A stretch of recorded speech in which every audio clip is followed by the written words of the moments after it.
Y seguimos en la serie, ¿cómo se llama la serie?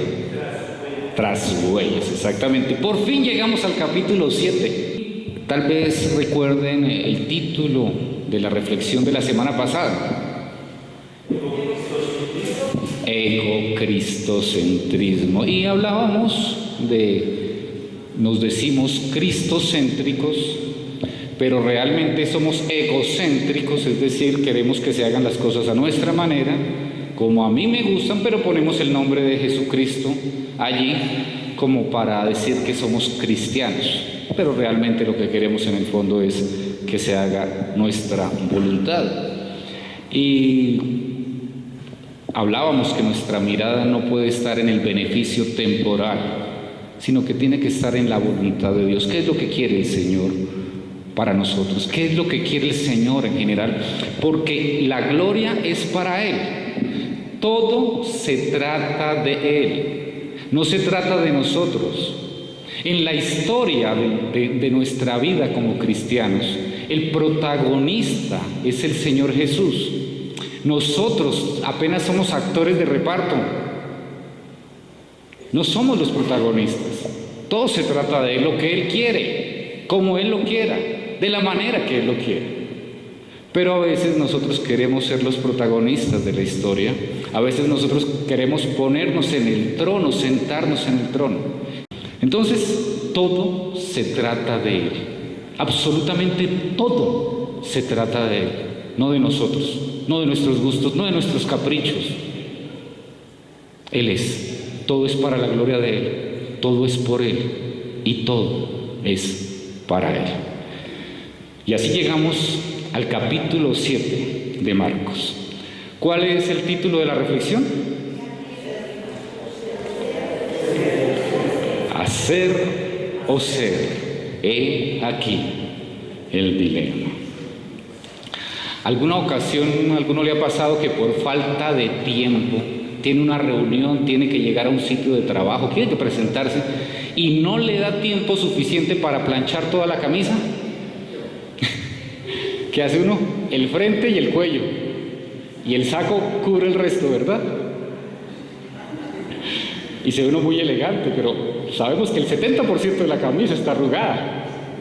Eso nos puede suceder. Y tal vez no nos damos cuenta que muchas veces mostramos una parte de nuestra vida muy bien planchada, pero el resto sigue arrugada, el resto sigue como no debe estar.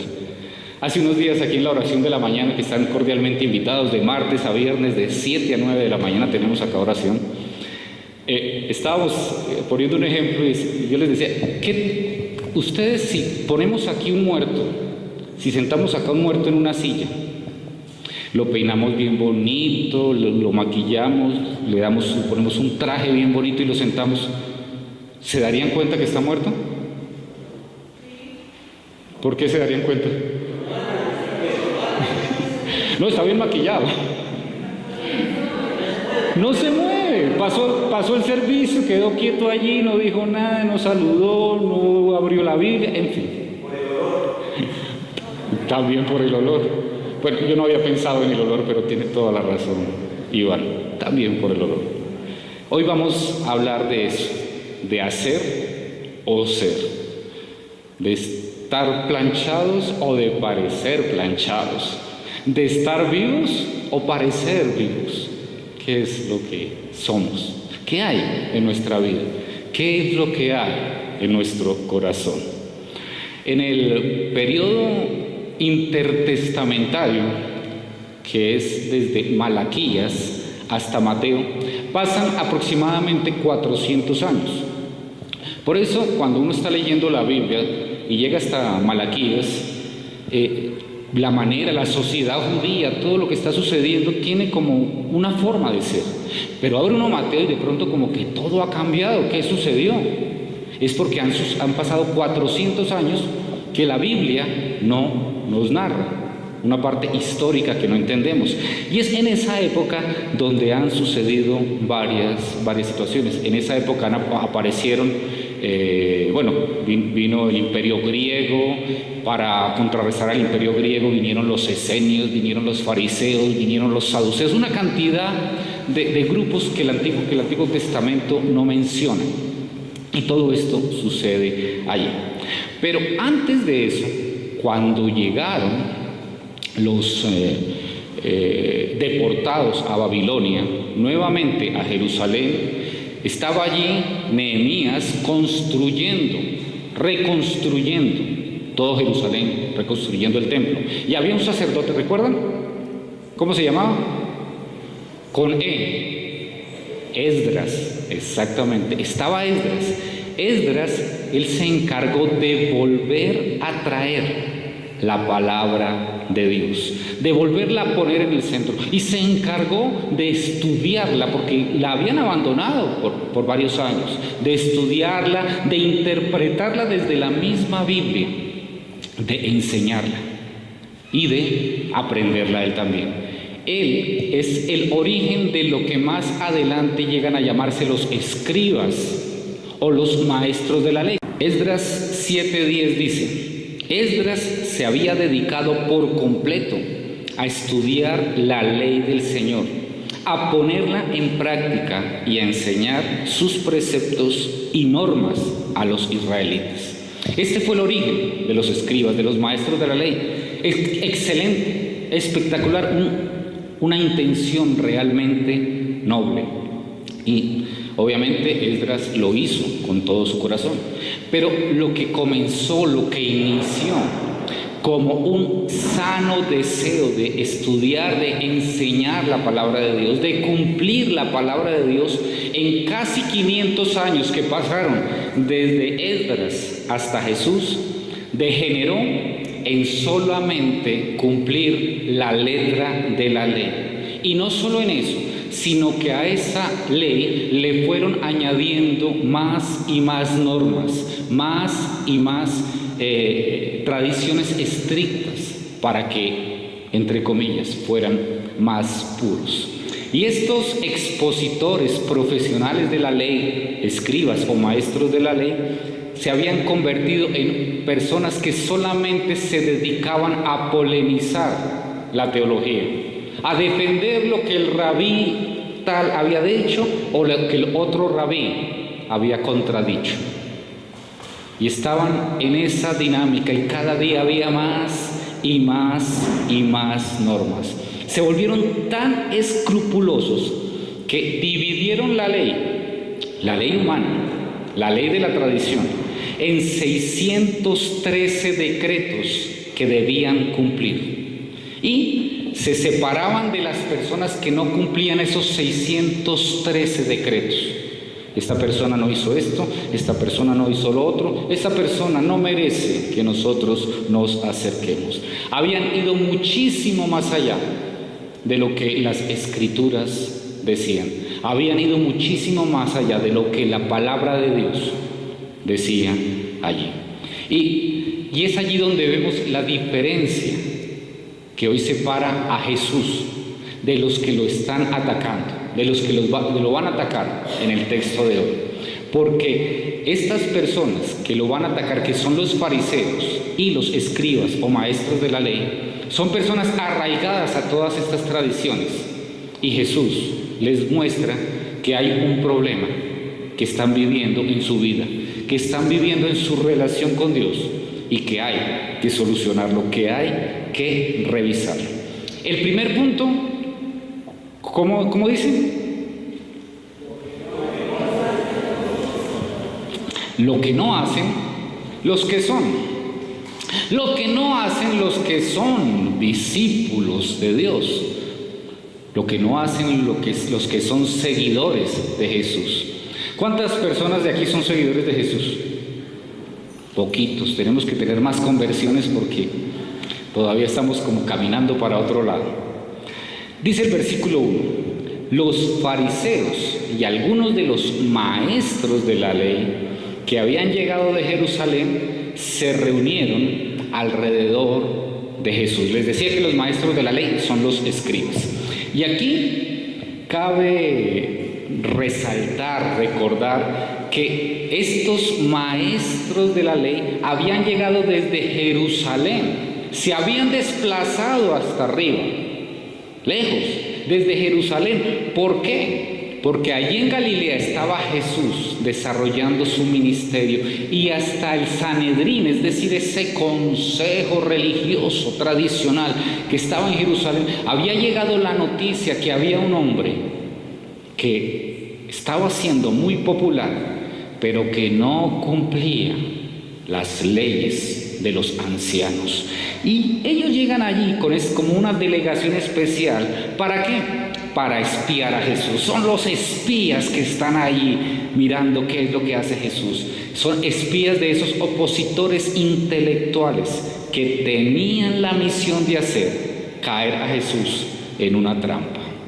Su única función era descubrir qué hacía Jesús, que no le gustara al Sanedrín, para hacerlo caer. Dice el versículo 2: y vieron a algunos de sus discípulos que comían con manos impuras, es decir, sin habérselas lavado. Los fariseos que están allí observando todo lo que hace Jesús descubren algo muy grave, algo terrible. Observan que los discípulos de Jesús comen sin lavarse las manos. No se han lavado las manos. Y eso tal vez me recuerda a mi abuelita, que se enojaba cuando yo me sentaba a comer sin bañarme las manos. Y no me gustaba bañarme las manos. Muchas veces le dije que me las había bañado, pero no me las había bañado. Estos fariseos están allí, como mi abuelita, señalando que los fariseos no se bañaron las manos. Pero el problema no era el de mi abuelita, no. El problema no era una situación bacterial o de higiene, o que me fuera a doler el estómago porque había comido algo que no debía comer, o que me fuera a salir algo en la boca por llevarme la comida sucia a la boca. No.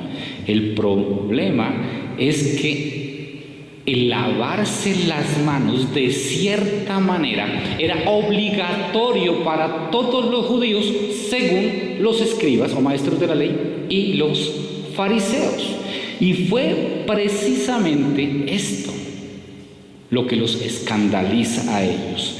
Esta interpretación farisaica de la ley los escandaliza y hacen que señalen fuertemente a los discípulos de Jesús.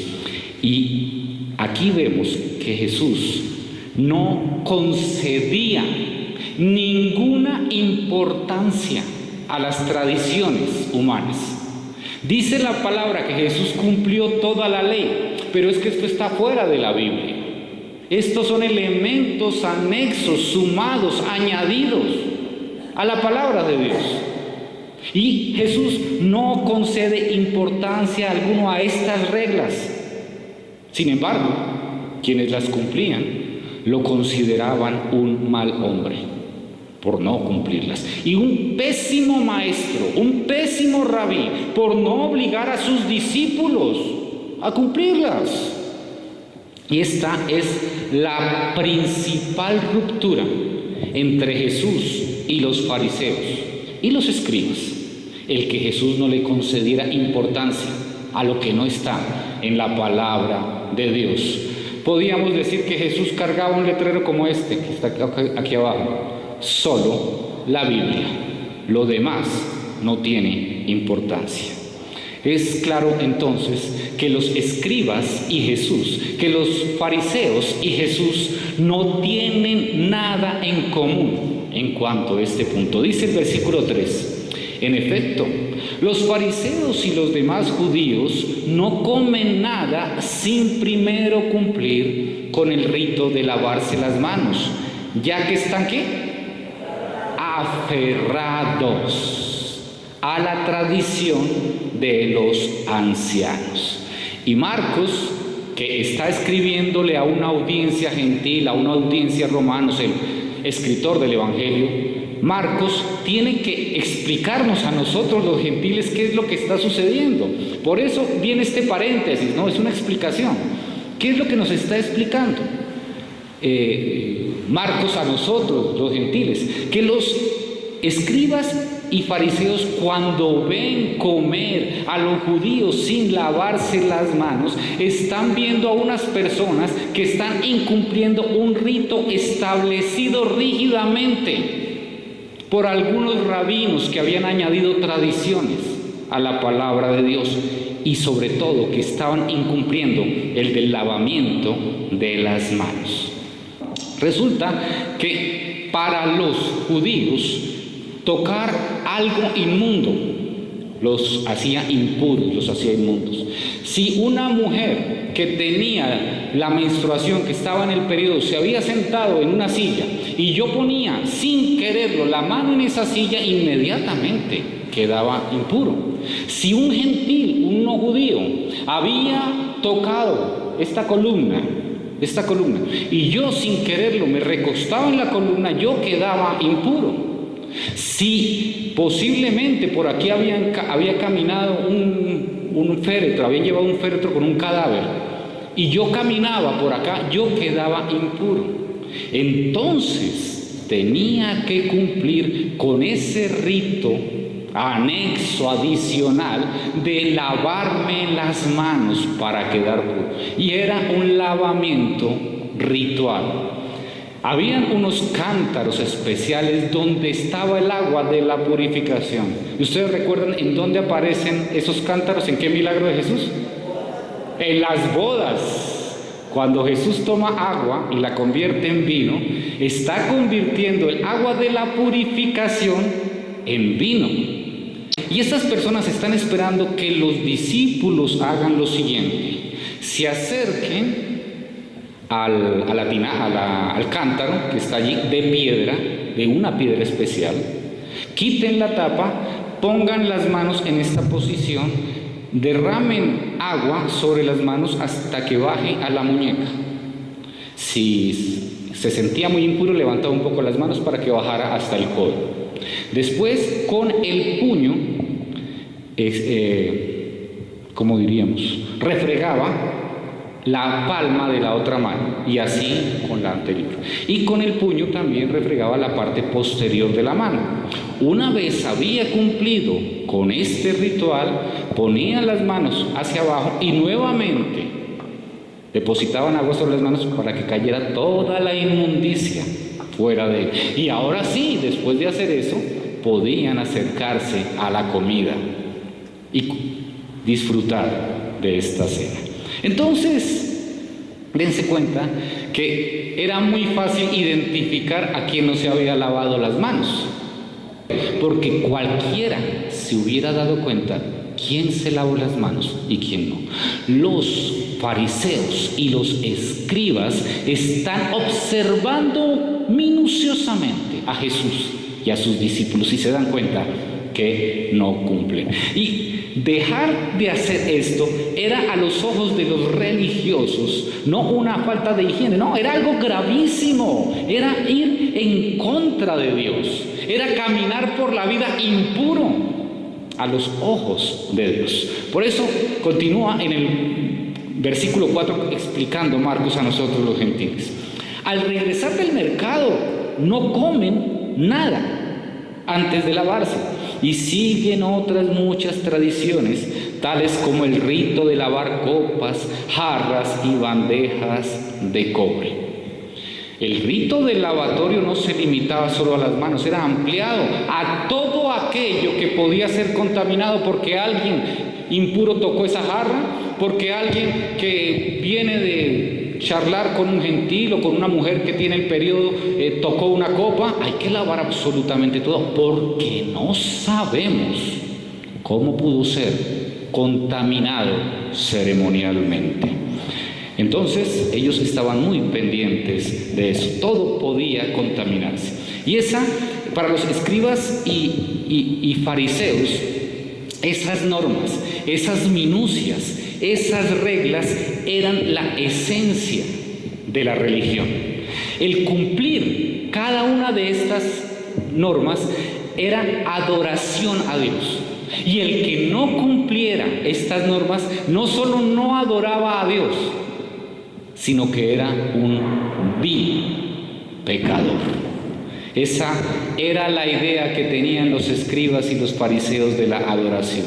En el sentido religioso, Jesús, que no cumplía nada de esto, pues era un pecador que no adoraba a Dios. Y así es como llegamos al punto 2. Hacen y no son. Y aquí ya no estamos hablando de los discípulos. Estamos hablando de aquellas personas que hacían, pero no eran. Yo les he contado la historia de aquella convención internacional de mujeres, ¿verdad? Donde llegan mujeres de todas las naciones y están unas alemanas y ven cómo entran las norteamericanas en blue jean. Y cuando las ven con pantalones puestos, que no tienen falda, que no parecen femeninas porque están con un pantalón, estas mujeres comienzan a llorar y llorar y llorar. Y lloraban tanto que sus lágrimas caían en la cerveza que estaban bebiendo. Eso nos muestra dónde ponemos nosotros nuestros ojos. ¿En lo que hacemos o en lo que somos? ¿En dónde están nuestros ojos? Y peor aún, no en lo que hacemos, sino en lo que hace el otro. ¿Qué hace aquel? No está cumpliendo con eso que para mí es tan importante, eso que para mí me parece sagrado, eso que yo considero que me hace más santo.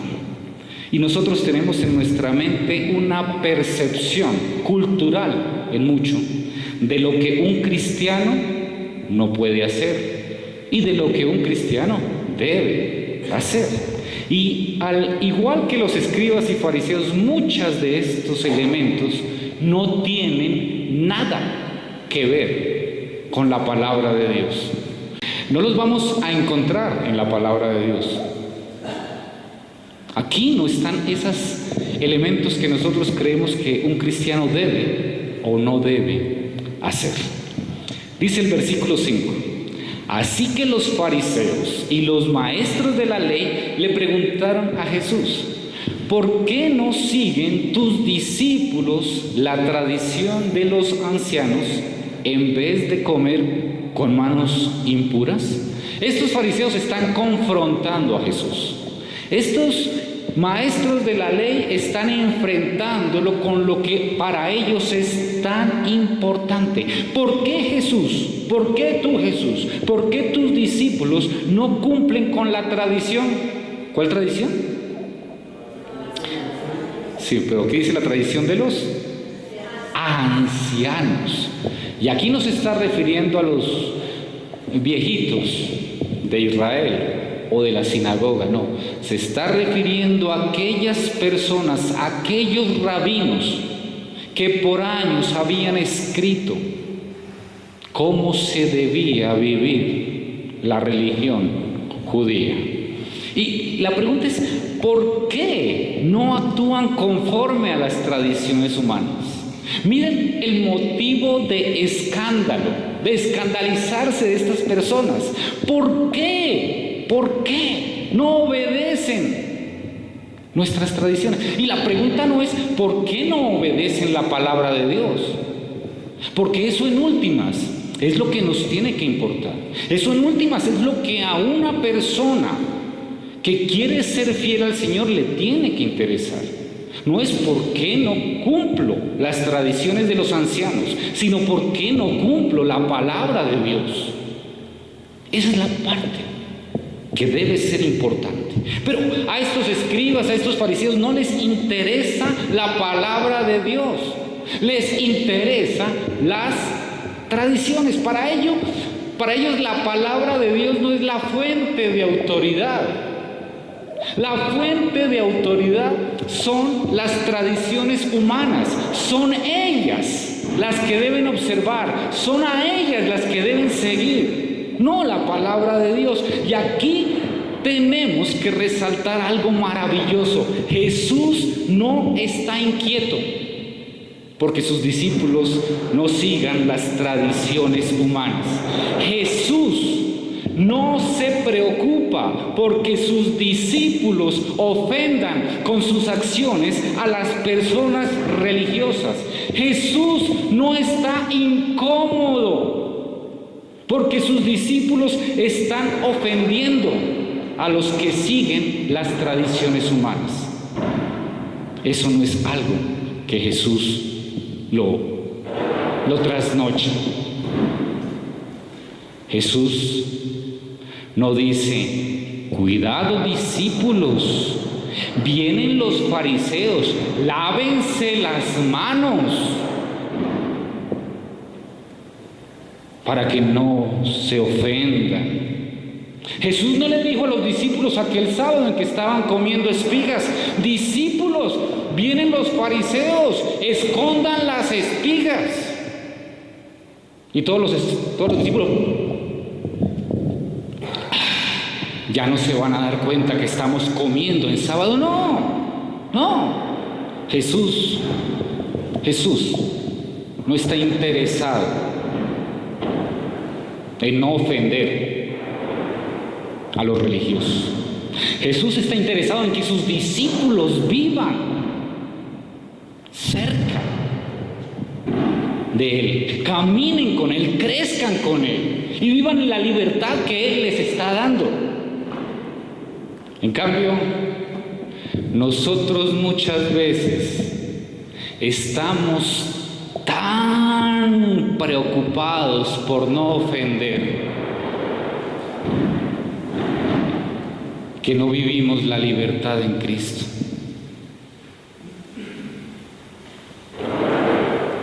¿Cuántas veces hemos querido ponernos de rodillas delante del Señor y no lo hacemos porque ¿qué dirán? ¿Qué pensarán? ¿Cuántas veces sentimos en nuestro corazón ese quebrantamiento que viene del Espíritu Santo? Y en vez de dejar correr esas lágrimas que vienen de esa acción del Espíritu Santo, preferimos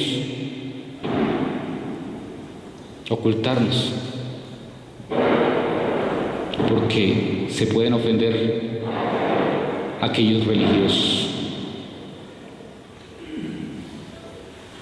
¿Cuántas veces no levantamos nuestras manos por no ofender? Pero a Jesús eso no le interesa. Ahora, es cierto que la Biblia manda a que no seamos piedras de tropiezo, pero es con las personas que están creciendo en la fe, no con los religiosos. Son diferentes. Dice el versículo 6, y miren qué respuesta tan tremenda la de Jesús.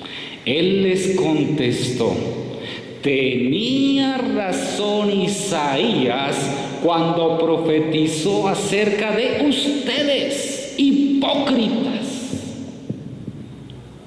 Qué respuesta tan fuerte la de Jesús.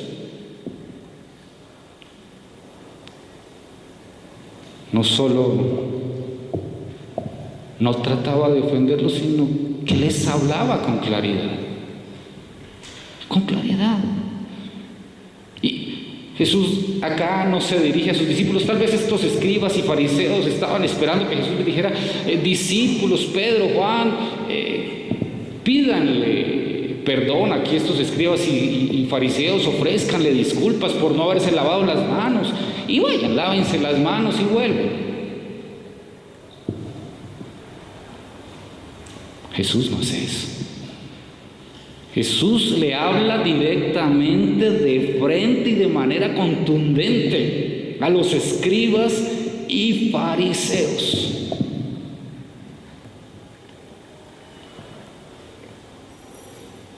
Con claridad. Tan tampoco les dice a los fariseos, señores escribas y fariseos, disculpen a mis discípulos, pues son unas personas que vienen de Galilea y ustedes saben que allá pues no es como Jerusalén, y pues ustedes entenderán, son pescadores toscos, no saben mucho y les estoy enseñando cómo deben hacer las cosas. No, por el contrario, Jesús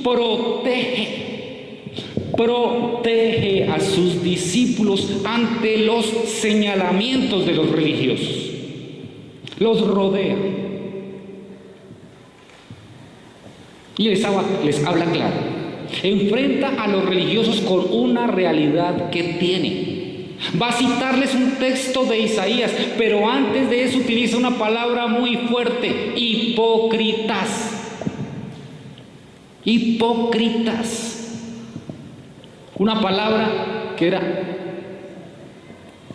tenía esa connotación de la máscara en el teatro, de aquel que está representando a alguien que no es. Un término utilizado en el teatro. Esa palabra quería decir el que tiene una cara que no es real. En aquella época, en el teatro griego, un solo actor representaba a varios personajes. Solo había un actor y un coro. Y entonces ese actor se ponía una máscara cuando estaba haciendo un personaje, después tomaba otra máscara y hacía el otro personaje. Y ese era el hipócrate, de donde viene la palabra hipócrita.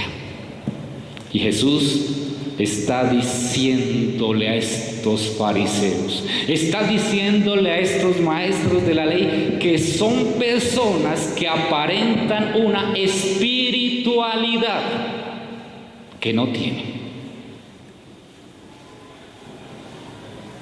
que lo que muestran ellos no son. Ahora, ¿quiénes están siendo afectados por esta hipocresía? ¿Los fariseos y escribas o los discípulos?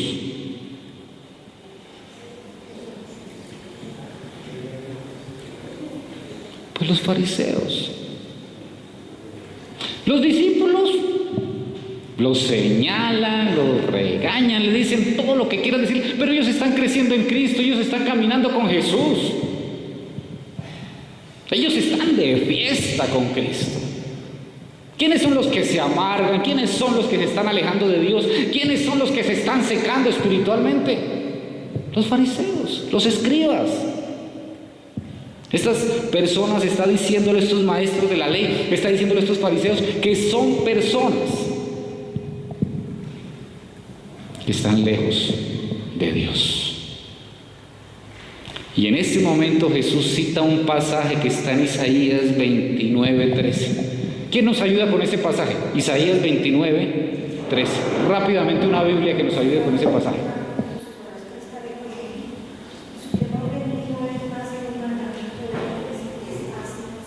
Wow. El versículo completo en el Antiguo Testamento tal vez es más fuerte que en el Nuevo. Este pueblo me alaba con su boca y me honra con sus labios, pero su corazón está lejos de mí. Su adoración no es más, ¿cómo decía su versión ahorita?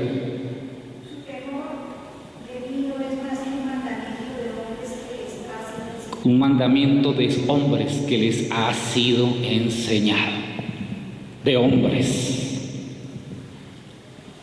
En el texto que nosotros tenemos acá, según está escrito, este pueblo me honra con los labios, pero su corazón está lejos de mí. Y aquí Jesús diferencia la boca de los corazones.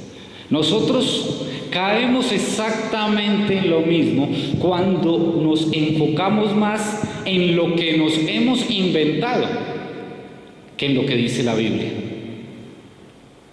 Estamos haciendo exactamente lo mismo. Isaías 700 años antes, está acusando a sus contemporáneos de honrar a Dios con sus labios, pero que sus corazones están a kilómetros de Él. Y la razón es la siguiente: ¿por qué es tan neural? ¿Por qué es tan cardinal esta verdad?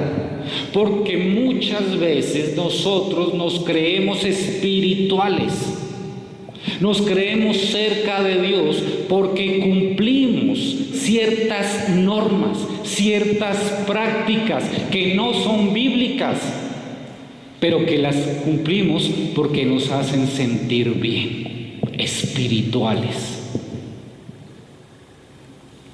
Pero el Señor no está interesado en lo que diga nuestra boca. El Señor no está interesado en la manera correcta de lavarnos las manos, o de leer la Biblia, o de entonar un cántico, o de caminar como cristianos, o hablar como cristianos. No, Él está interesado en nuestro corazón. Y el legalismo tiene que ver exactamente con las normas externas. Cuando yo espero que el otro se comporte y haga las cosas y viva su vida espiritual, entre comillas, como yo considero que debe vivirla, o como un anciano, un teólogo o alguien que escribió un libro lo diga, me estoy volviendo un legalista porque estoy poniendo sobre la otra persona cargas legales que no están en la palabra de Dios. Y es tan fácil caer en esto. Para los fariseos de la época de Jesús era intrascendente si una persona no vivía cerca de Dios. Lo importante era que hiciera bien el lavatorio de manos. Para nosotros a veces es intrascendente cómo está mi vida. Lo importante es que las cosas se hagan correctamente, como está escrito en alguna parte, o como a mí me parece que debe ser, o como alguien me dijo que debía ser. Y eso, en últimas, como lo dice el mismo Jesús, es hipocresía. Es una máscara que no nos deja crecer. Y no hay mayor peligro para la fe. No hay mayor peligro para mi fe, no hay mayor peligro para tu fe que confundir la fe con hacer algo. Eso nos termina matando, eso nos termina secando, porque nos volvemos rigurosos cumplidores. Y como estamos lejos de Dios, cuando menos nos demos cuenta, nos hemos muerto, nos hemos secado. Ya no hay fruto, ya no hay nada.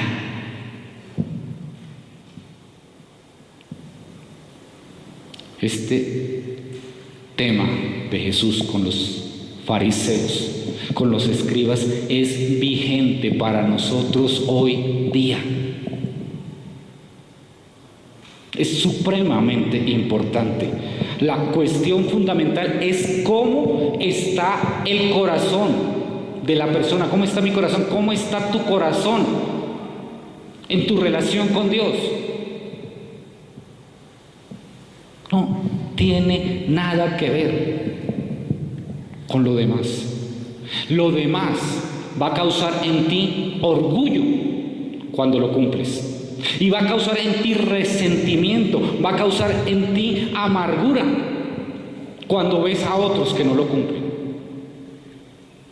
Porque tú eres mejor que aquel porque cumples. Pero como aquel no lo cumple, eso te da enojo, te amarga la vida. Cuando estamos centrados en la palabra de Dios, no puede venir eso. Porque viene paz, viene gozo, viene bondad, viene fraternidad, hermandad. Eso es lo que produce la palabra de Dios. Ellos estaban cumpliendo todo, pero no había una realidad. Todo era absolutamente falso. Y la hipocresía se revela en dos formas. De manera individual, como lo acabamos de ver, cuando yo simulo una espiritualidad que no vivo, pero también se vive de manera congregacional. Cuando lo importante para nosotros es lo externo. No es lo que Dios está haciendo en nuestra comunidad, sino cómo se hacen las cosas. Cuando el centro no es cómo Dios está transformando las vidas, sino cómo está el orden, cómo es la liturgia, cómo se sientan los otros, cómo viven los otros, cómo alaban los otros, cómo viste el pastor, cómo ora el pastor. Y eso se llama hipocresía, porque no te está interesando tu relación con Dios.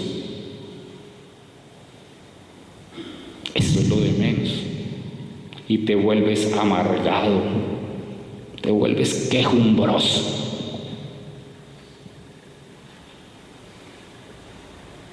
Y te vuelves legalista y orgulloso además. Y llegamos al versículo central de este texto, el versículo 7.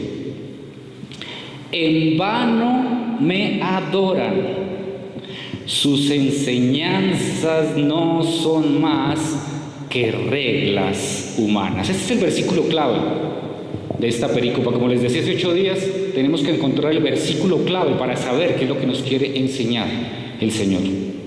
En vano me adoran, sus enseñanzas no son más que reglas humanas.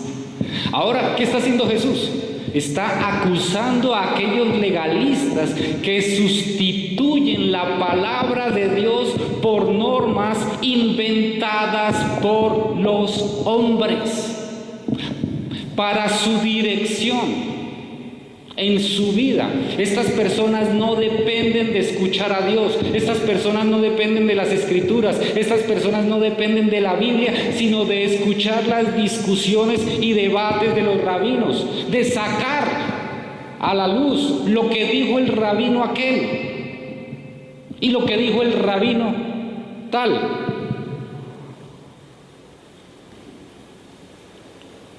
Y a eso le llamaban crecimiento en la fe.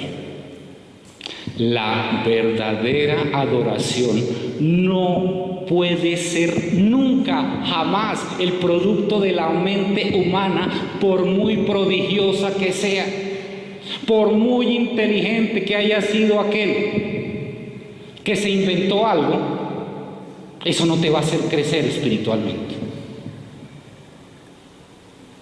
Lo único que te hace crecer espiritualmente es la palabra de Dios, absolutamente nada más. El Señor quiere primero nuestro corazón, por eso es la palabra de Dios la que nos hace crecer. Porque las teologías humanas nos hacen crecer el cerebro, nos volvemos cabezones teológicos, pero el corazón sigue seco.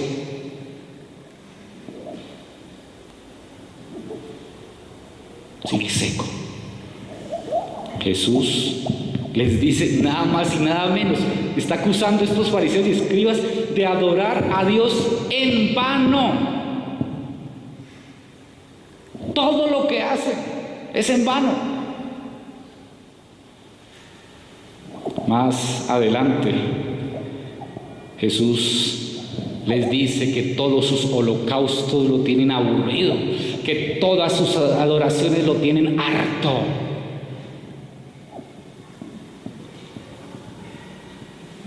Harto, porque son solo cosas externas. Y ahí viene la pregunta, ¿será que nosotros tenemos harto a Dios porque solo nos fijamos en lo externo?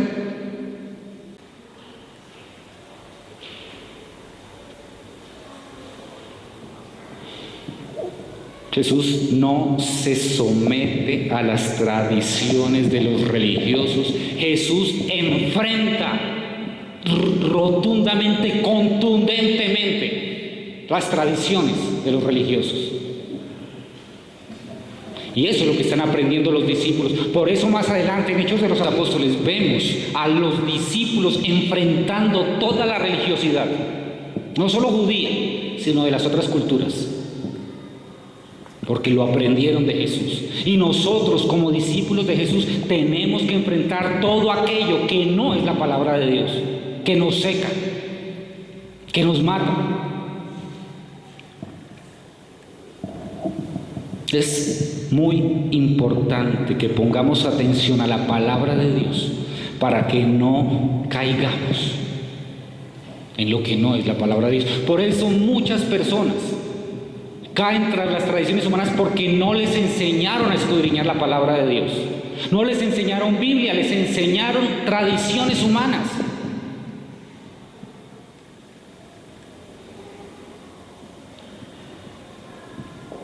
Y cuando no se conoce la palabra de Dios, pues seguimos lo que nos hayan puesto al frente. Jesús contrapone lo que queremos contra lo que Él ofrece. ¿Qué queremos a veces? Formas externas. ¿Qué es lo que Él ofrece? Fe interna. ¿Qué queremos a veces? Esclavitud a rituales y esclavitud a normas. ¿Qué es lo que Él ofrece? Libertad. ¿Qué queremos nosotros? Reglas triviales, reglas sin importancia. ¿Qué es lo que Él ofrece? Principios fundamentales. ¿Qué queremos? Lo que nosotros u otros han teorizado que quiere el Señor, que nos acerquemos a la palabra de Dios. Estas personas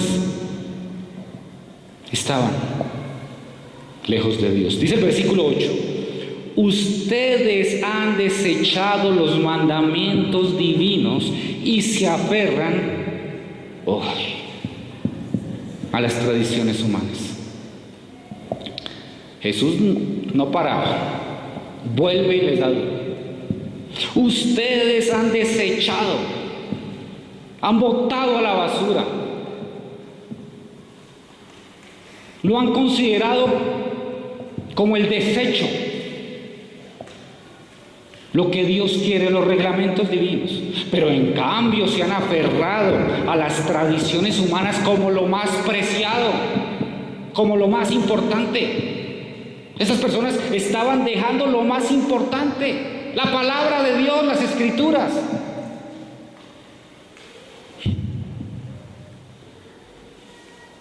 Jesús allí está recordándoles que sus discípulos no guardan esas tradiciones humanas, porque para ellos lo más importante es la palabra de Dios. La adoración, la verdadera adoración queda vacía. La verdadera adoración es inútil cuando las reglas humanas ocupan el lugar de la palabra de Dios. Tú no puedes ser un adorador si caminas en tradiciones humanas. Tú no puedes ser un adorador en espíritu y en verdad si lo que te guía a ti son las tradiciones inventadas por seres humanos. Tú solamente puedes ser un adorador en espíritu y en verdad si es la palabra de Dios la que te sustenta. Solamente la palabra de Dios. Nada más. Llegamos al punto 3. Hacen lo que son. Y aquí estamos hablando otra vez de los escribas y fariseos que por mucha máscara que se pongan, terminan mostrando lo que son. Por muy religiosos que parezcan, al fin la máscara se va a caer. Versículo 9. Y añadió, Jesús sigue mostrándoles con contundencia: qué buena manera tienen ustedes de dejar a un lado los mandamientos de Dios para mantener sus propias tradiciones.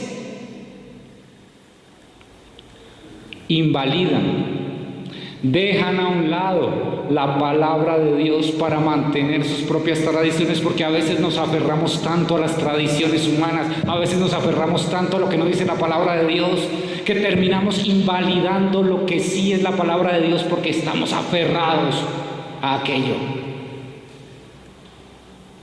que no da vida. ¿Por qué? ¿Por qué será que la gente quiere guardar las tradiciones humanas? Porque tenemos una naturaleza caída y cualquier elemento que nos evite ir a la fuente lo vamos a buscar. Nos va a gustar más. Porque no nos gusta que nos hable la palabra de Dios, porque la palabra de Dios nos confronta con lo que somos, nos confronta con nuestro pecado, nos duele. Versículo 10, y aquí viene un ejemplo maravilloso de cómo nos gustan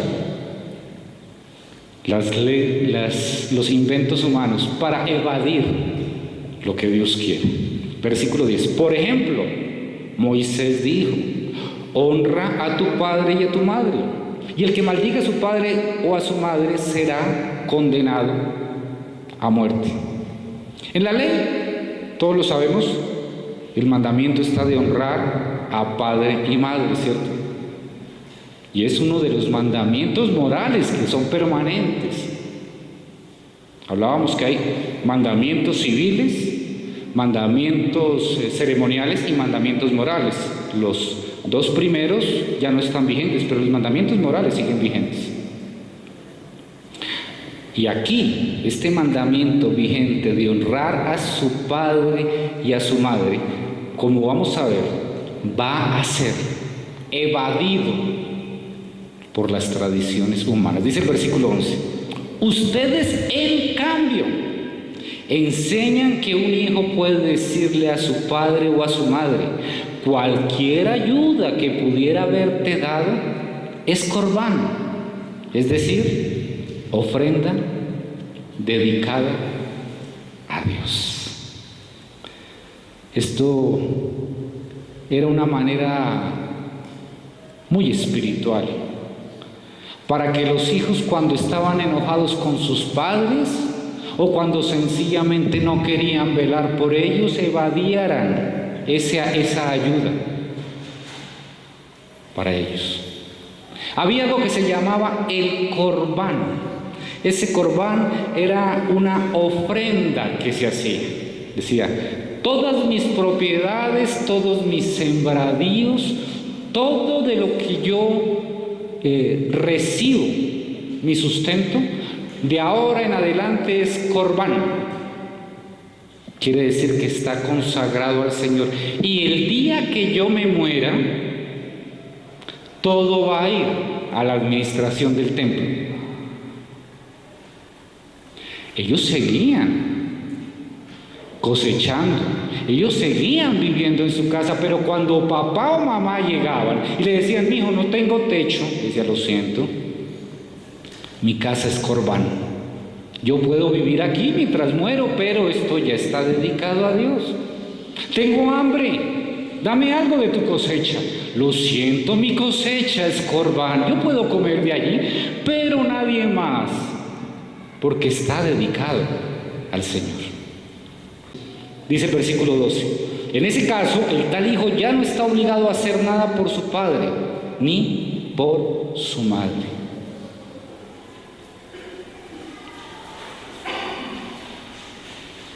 ¿Qué hacemos nosotros? ¿Qué tradición cumplimos que nos evita cumplir?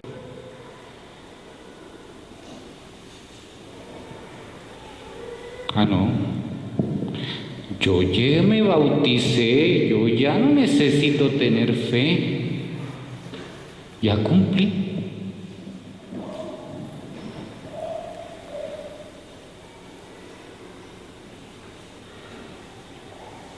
Ya el problema es de Dios, no es mío. Versículo 13 para terminar. Así, por la tradición que se transmiten entre ustedes, anulan. ¿Qué dice? Anulan la palabra de Dios y hacen muchas cosas parecidas. La palabra de Dios es anulada, es violada, es ignorada cuando las tradiciones de los hombres son enseñadas y aplicadas. Pero no solo esto, Jesús les dice que hay otras cosas que ellos hacen, las cuales impiden que cumplan con la palabra de Dios. Todo aquello que nos estamos inventando.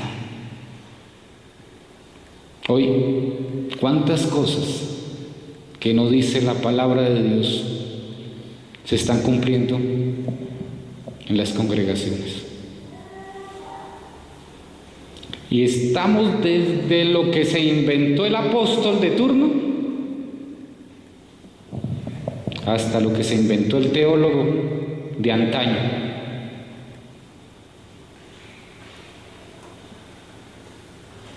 La palabra de Dios.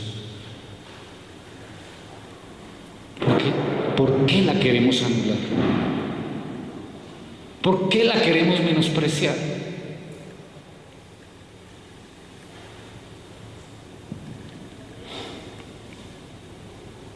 Todo lo queremos normatizar como nos parece.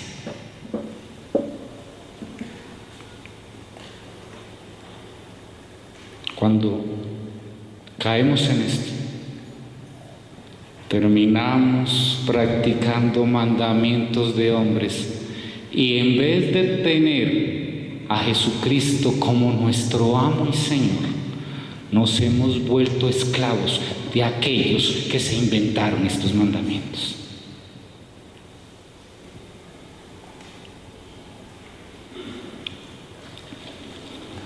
Conclusiones. La única manera de adorar al Señor es de corazón. Y no se trata de lo que nosotros consideramos interesante o importante, sino de lo que Él nos dice en su palabra. Por favor, aferrémonos a la palabra de Dios. Aferrémonos a la palabra de Dios.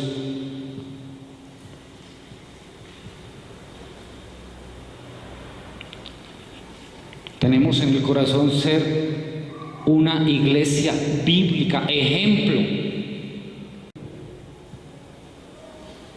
Pero para eso tenemos que estar solo en la Biblia. No podemos ser una iglesia bíblica y no estar centrados solo en la Biblia. No se pueden hacer las dos, tener los dos realidades simultáneamente. Es imposible. La vida en Cristo comienza en la fe, no en los actos humanos. Cuidado con el autoengaño. No sigas pensando que por cumplir normas, reglas, eso te hace salvo, eso te acerca a Dios, eso te da crecimiento. No. Una tradición, una reglamentación no te salva. Y sí te seca, y sí te aleja de Dios. Les he dejado unas preguntas para reflexionar. Están allí en sus bosquejos. Para ti, lo más importante es ser un seguidor de Jesús, o lo que hacen o no hacen los demás. ¿Tu corazón está cerca del Señor? ¿Cómo lo sabes? ¿Cómo lo sabes? ¿Hay evidencia en tu vida de tu conversión?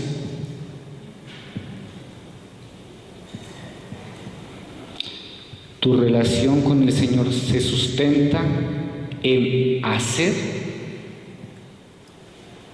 o en ser?